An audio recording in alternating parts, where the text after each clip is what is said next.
When I returned from the United Kingdom after engaging and after finding neuro-linguistics programming, my life totally changed and I started sharing with friends. I felt this compelling urge to talk to as many people as possible about my freedom, about encountering what I believe was changing my life and transforming me in every way. And one of those friends asked me to come join him on radio. So I went to be with him on radio. His name is MC Naps. Shout out to MC Naps. You are an amazing person. You started something whose results you never know where it would get to. I never knew it would get to where it's gotten to. It's taken me all around the world. Now, I went on his radio show. It was on Ray Power. Yeah, Ray Power 100.5.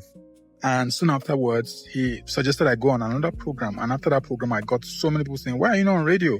This voice belongs to radio. You have a voice for change, for transformation. I need to be in radio. So I went to a particular station to start my radio program. And you know what they told me?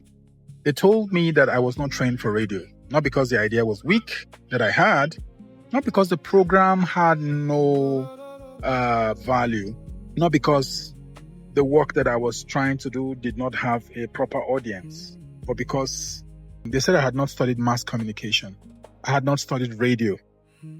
And the thing is, if you look at it on paper, I understood them. Institutions usually would have standards and platforms have rules and people must protect what goes out in their name.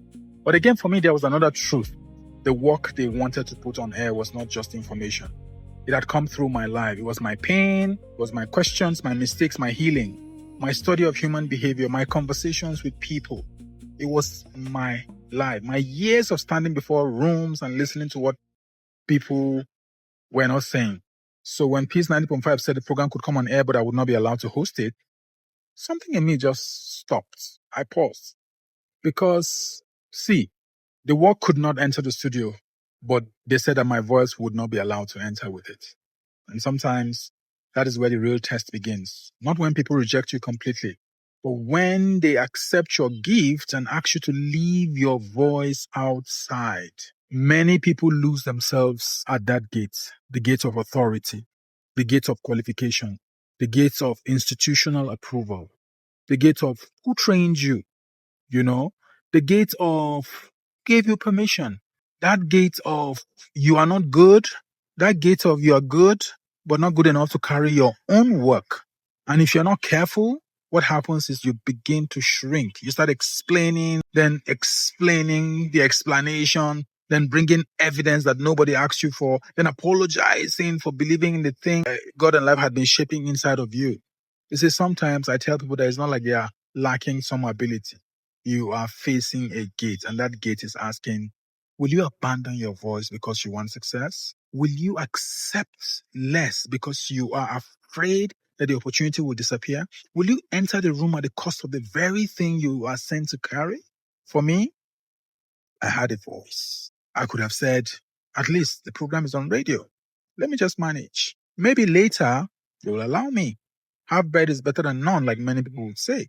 But something in me knew if this work cannot carry my voice, then the structure is already completely wrong. So I did not need more explanation. I needed a boundary, not anger, not insult, not pride, a boundary. So I said to them, if I cannot host the work I have carried, then maybe I just need to walk away. That was a turning point for me because sometimes redesign is not a new feeling. It is a new condition, a new sentence, a new standard, a new refusal to keep reducing yourself because a door has opened. Truth needs structure. Vision needs structure. Calling needs structure. Gifts need structure. Even courage needs structure. It is not enough to say, next time I'll be bold. What will boldness sound like? What sentence will you use? What condition will you state? What will you no longer accept? And what point will you walk away without fighting, begging, or over-explaining?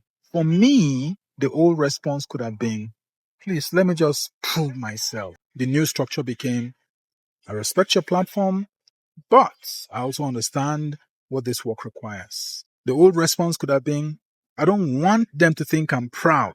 But the new structure became, This is the condition under which I can serve this work properly.